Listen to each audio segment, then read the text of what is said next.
A very good morning to all the students of class 4. My name is Prerna and I'm your English teacher. And today, from your English book Skyline, we are going to read chapter number 6. So let us start reading this chapter.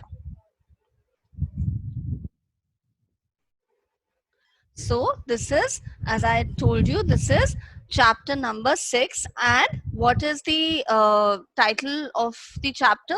Country Mouse and Town Mouse. So let us read the introduction of the story. This story is about a country mouse who thinks that town life might be better than his countryside life. Let us read the story to know how he realizes that a simple life can give you a lot of happiness. So, in this story, there are two mouse. So, there's a country mouse and there is a town mouse. And the mouse which stays at countryside, it feels that the life of the mouse staying in the town is maybe his life is much better than mine. So let us first understand what is the meaning of the word countryside. It means a place outside city or town with a lot of green space. And there's another word which is acorns. So what is the meaning of this word? The small brown nuts of the oak tree. So let us start reading this story. Once a small gray mouse lived in the countryside. One winter, he collected a lot of acorns. He wanted to share them with someone. He thought, my cousin from town can come for dinner. He would love to enjoy a holiday with me.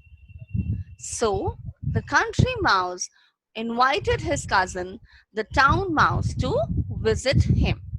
So now what happens is that this the mouse who's staying in the countryside, he's staying all alone. And once he gets those nuts from the oak tree, he decides that I want to share it with someone. So let me call my cousin who stays in the town. At dinner, the town mouse asked, do you only eat acorns? So now the town mouse accepted countryside's mouse's invitation, and he had come for dinner. So he asked the countryside mouse that do you only eat these acorns for dinner? The country mouse nodded humbly because he had nothing else to offer him. So the country mouse, he just said, like, he just nodded his head like this because he wanted to avoid answering that question. The next morning, the town mouse woke up shivering. So shivering is when you are shaking, when your entire body is shaking because it is very cold. The way it happens, the shakiness that you feel during winters, that is called as shivering. It was so cold last night. Your house is very cold. How do you manage to live at such an uncomfortable place? Said the town mouse. So the town mouse was not happy staying at the house of the countryside mouse because first he did not like the dinner that the countryside mouse offered him, and then he also did not like the house because it was very cold. So what did the town mouse say? Come and visit me in town. I have a nice cozy hole where we can sleep. We will have good food too, yummy cheese and tasty cakes, the town mouse told his cousin. So the town mouse told his mouse cousin who stayed in countryside, that you come to my house in the town because my house is much better, because first of all we have a lot of dishes to eat, and second we have a warm cozy hole to stay in. The two mice set off on the journey to the town. It was late when they arrived at the big house where the town mouse had his cozy hole.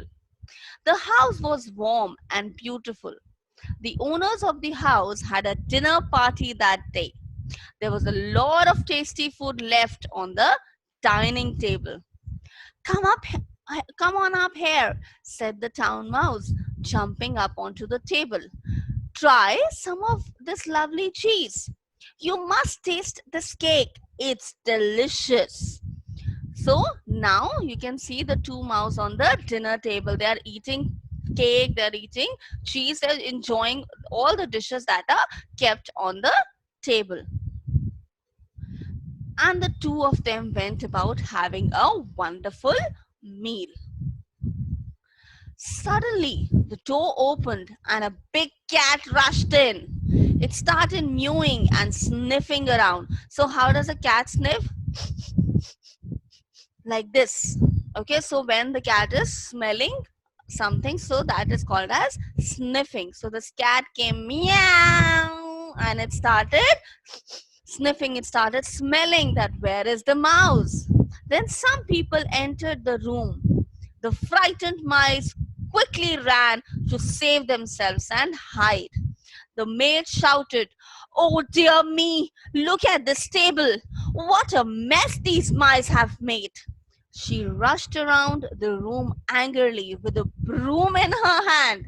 "Ginger, Blackie, get those mice," she shouted to the cat and the dog. So, the house in which the town mouse was staying, there was a cat also in that house, and there was a dog also in that house. Now, the moment the maid saw that there are two mouse in the house, and they're destroying everything that is kept on the dinner table, she called that cat and dog and said that find where they are. The frightened mice ran all around the room until they found a small hole in the sofa to hide. Hours later, when the dog, the cat, and the people finally left the room, the mice came out of hiding. So now the mice, they came out of the hole where they were hiding. The poor little country mouse was trembling with fear. "Thank you for your kindness, dear cousin. I'm going back home to eat my acorns and my cold house. My cold house is safer than your warm house. My acorns are better than your grand food. In my small, cold house, I sleep and eat in peace and comfort." Comfort means in a relaxed manner. "Goodbye." And saying so, the country mouse ran all the way home. So, finally, what happened? The mouse who was staying at the countryside realized that his own house was much better than the house in which the town mouse was staying, because the house in which the town mouse was staying, there was always a threat that the town mouse might be killed either by the people or by the cat or by the dog. So from this story we've learned that whatever you have, never ever compare yourself with others. Whatever you have, be happy with that. It's good to aim for certain things in life, but never ever say or never ever complain, "Oh, this person has these many things, so maybe this person's life is much better." Be happy with what you have. So I hope all of you enjoyed reading this story about the two mouse. Thank you so much.